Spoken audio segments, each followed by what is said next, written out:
Dans cette vidéo, il est question de la symphonie numéro 6, Pastorale, de Ludwig van Beethoven. Je t'explique l'essentiel sur l'œuvre et sur le compositeur. Ludwig van Beethoven a composé sa 6e symphonie en 1807 et 1808.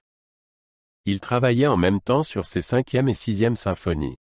La première représentation eut lieu le 22 décembre 1808 à Vienne. Beethoven a donné à cette symphonie le surnom de « Pastorale », ce qui signifie « champêtre ». Il voulait ainsi exprimer son amour de la nature. La 6e symphonie se distingue des autres symphonies de Beethoven. Elle comporte 5 mouvements au lieu des 4 habituels. Chaque mouvement a un titre qui décrit ce que la musique doit représenter. Avec cette symphonie, Beethoven voulait exprimer des sentiments et des ambiances dans la nature. La musique est généralement calme et paisible. Le premier mouvement décrit l'arrivée à la campagne. La musique est joyeuse et détendue. Beethoven utilise des mélodies simples, semblables à des chants populaires. Les cordes jouent un rôle important dans ce mouvement.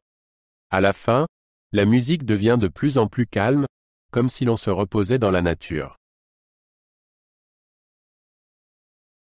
Le deuxième mouvement représente un ruisseau qui clapote. La musique est très calme et fluide. On peut entendre dans les cordes l'écoulement de l'eau. À la fin du mouvement, la flûte, le hautbois et la clarinette imitent des chants d'oiseaux. Beethoven a même écrit les noms des oiseaux sur les notes: rossignol, caille et coucou. Le troisième mouvement décrit une joyeuse fête des villageois. La musique est rapide et dansante. On peut s'imaginer que les gens dansent et font la fête. Au milieu du mouvement, un hautbois joue une mélodie amusante. On dirait qu'elle est jouée par un musicien de village ivre. À la fin, la musique devient de plus en plus sauvage. Le quatrième mouvement représente un orage. Il commence doucement avec quelques gouttes de pluie.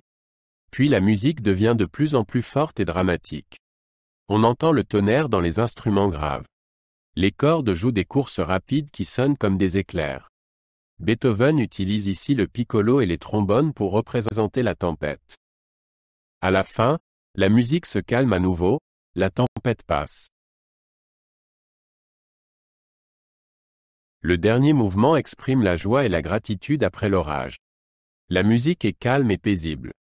Au début, une clarinette joue une mélodie simple qui ressemble à un chant de berger. Puis tous les instruments se joignent à un chant joyeux. Le mouvement se termine en douceur, comme une belle journée d'été. Beethoven utilise un orchestre classique dans la symphonie pastorale. Il se compose de cordes, de bois, de cuivre et de timbales. Les cordes forment le groupe le plus important. Les bois comprennent les flûtes, les hautbois, les clarinettes et les bassons. Les cuivres sont représentés par les cors et les trompettes. Dans le mouvement d'orage, s'y ajoutent le piccolo et les trombones. La symphonie pastorale est une œuvre importante dans l'œuvre de Beethoven. Elle montre sa capacité à traduire en musique les sentiments et les impressions de la nature. Cette symphonie est considérée comme un des premiers exemples de musique à programme. Cela signifie que la musique raconte une histoire ou décrit quelque chose. La symphonie pastorale a influencé de nombreux compositeurs ultérieurs qui voulaient représenter la nature en musique.